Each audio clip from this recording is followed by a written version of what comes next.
Guys, this looks like a cave, and this is the back of the crying stone. This is how it looks like. You can see it is rocky.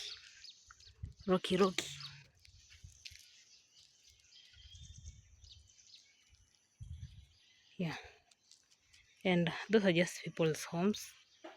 Back there, people live just right next to it. And yeah.